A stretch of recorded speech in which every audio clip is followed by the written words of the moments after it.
సంధ్యా theatre తొక్కిసలాట ఘటనలో రేవతి మృతి చెందడంతో పోలీసులు అల్లు అర్జున్పై 105, 118 క్లాజ్ 1 రెడ్ విత్ 3/5 బిఎన్ఎస్ సెక్షన్ల క్రింద నాన్ బెయిలబుల్ కేసు నమోదు చేశారు.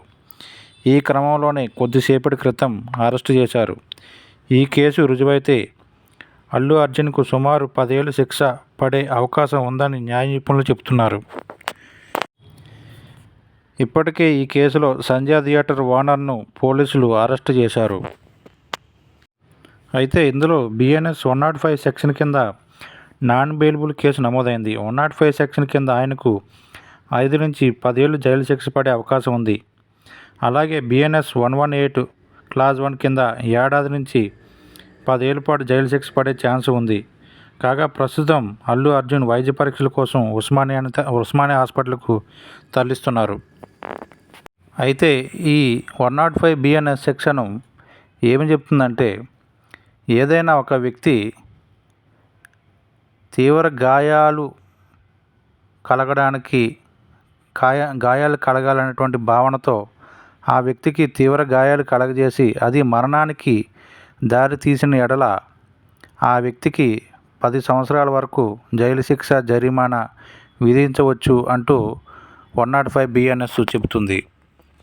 అలాగే 118 క్లాజ్ 1 బిఎన్ఎస్ చెప్పిన దాని ప్రకారం చూస్తే, ప్రేరేపణ చేసిన, తెలిసి చేసిన, తెలియక చేసిన, తన చర్యల వలన ఇతరులకు గాయములు కలిగించిన, ఇతరులచే కలిగింపజేసిన దానికి చట్టంలో వివరించిన విధంగా కారాగార శిక్ష విధిస్తూ 5 సంవత్సరాల వరకు పొడిగిస్తూ దానికి జరిమానా కూడా విధించబడుతుంది.